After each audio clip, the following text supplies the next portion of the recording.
안녕하십니까. 이현호 제양군인의 안보겠습니다.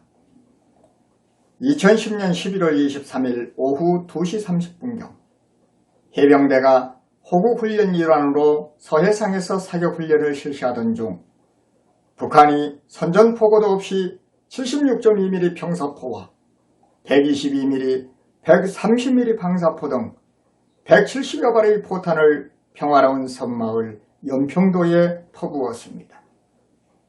13분 뒤 북한의 1차 포격이 잠잠해지자 우리 해병대는 K9 자주포로 북측의 무도 포진지 쪽에 50여 발, 개머리 포진지 쪽에 30여 발 등 총 80여 발의 대응 포격을 가했습니다. 공군은 KF-16과 F-15K를 출격시켰고 미군의 F-22와 공중급유기도 출격했죠. 국방부는 서해오도에 진돗개 하나를 발령한 뒤 곧 전군으로 진돗개 하나를 확대 발령했습니다. 이 전투로 해병대원 전상자 18명, 민간인 사상자 5명이 발생했고 연평도의 각종 시설과 가옥이 파괴됐습니다. 특히 북한이 해안포부대에 배치하지 않고 있는 122mm 방사포는 위력이 강한 인명살상용으로서 북한이 이것을 발사한 것은 애초부터 인명살상이 목적이었음을 보여준 것입니다. 연평도 무력공격 직전 북한 공군의 미그-23기 5대가 서해오도 인근에서 초계 비행을 벌였던 사실도 드러났습니다. 국방부는 북한의 연평도 공격이 우리의 호국훈련에 대한 반발이 아닌 의도적인 도발이라고 밝혔습니다. 휴전협정 이후 북한이 대한민국의 영토를 직접 타격한 최초의 사태에 대해 당시 이명박 대통령은 연평도에 포격을 가한 북측 개머리 해안 근처 해안포진지에 보복 공격을 승인했으나 미국 정부가 확전을 우려해 며칠에 걸쳐 이명박 대통령을 설득했다는 사실은 미국 국방장관을 지낸 로버트 게이츠가 2014년 1월 14일 출간한 회고록 임무에 나타나 있기도 합니다. 북한 정찰총국에서 5년간 대자로 근무한 한 탈북자는 2010년 천안함 피격과 연평도 포격이 김정은의 특별 지시에 의해 공작되고 이행된 군사작품이며 정찰총국 간부들이 자랑으로 여긴다고 밝힌 바 있습니다. 또한 김정은은 우리 군의 대응사격으로 사망한 북한군 5명에 대해 공화국 영웅칭호를 수여하도록 지시한 것으로 전해지기도 했습니다.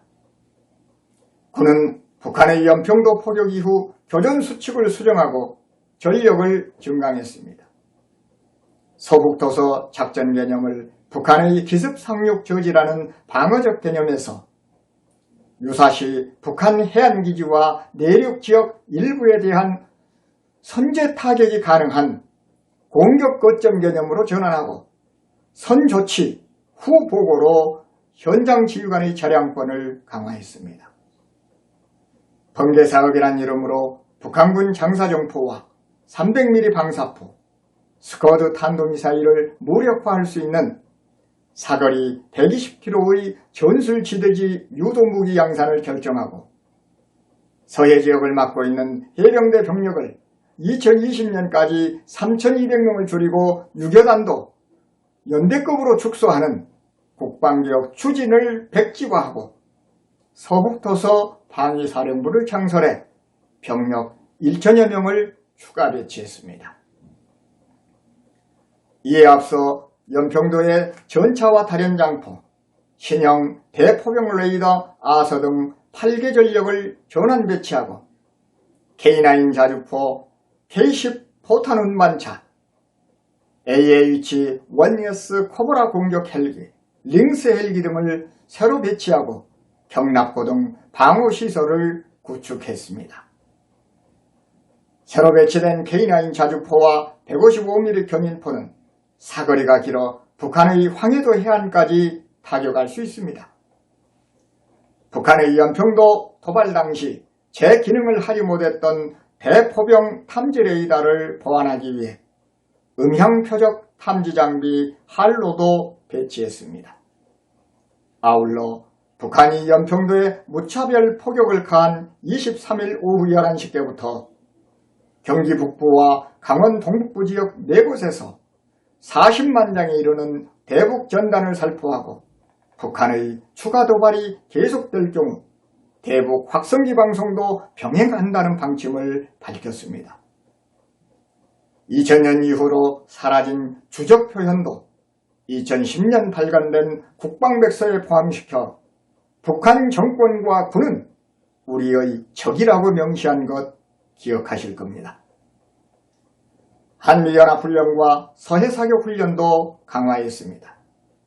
연평도 포격 도발 직후인 11월 28일 한미는 서해상에서 사상 최대 규모의 연합훈련을 4일간 실시했는데 미 해군이 보유한 핵 항공모함 조지 워싱턴호와 F-22 랩터 전투기, F-8 조인트 스타스 정찰기, 국군의 이지스 구축함인 세종대왕함과 대잠 항공기 등이 동원됐습니다.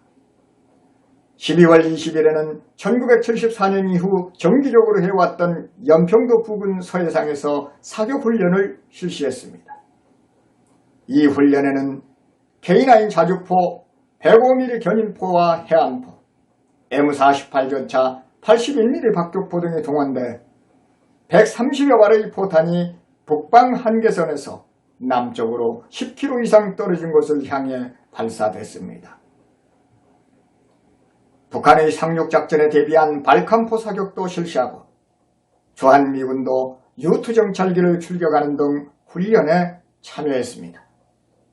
국군은 훈련 진행과 동시에 북측의 도발에 대응하기 위해 F-15K 전투기를 긴급 출격하고 세종대왕함을 충남 태안 앞바다까지 전진 배치시켰으며 다련장 로켓포를 북측의 서해안포로 정조준하여 대비태세를 유지했습니다. 이외에도 12월 15일 전국의 특별 대피훈련을 실시하고 12월 23일에는 K9 자주포 36문과 대포병 레이더 F-15K, 대공포, 다련장 로켓 등을 동원해 북측의 공격 원점을 파괴하는 육공군의 합동훈련도 실시했습니다. 12월 마지막 주에는 해상 20여 곳에서 해상 사격훈련을 실시했습니다. 그러나 이후에도 심지어 9.19 군사합의에도 불구하고 북한의 도발은 끊임없이 이어졌습니다.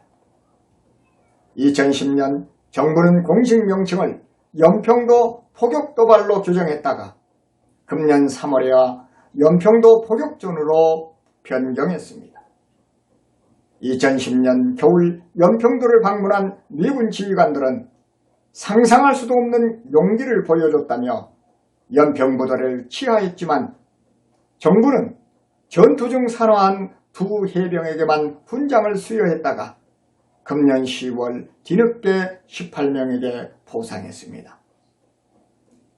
내년 대통령 선거를 앞두고 대선 후보들은 분야별 다양한 공약을 내놓았지만 북핵 미사일 위험이 고도화된 상황에서 가장 우선되어야 할 안보 분야는 부동산과 민생 분야에 뒤처지고 있습니다.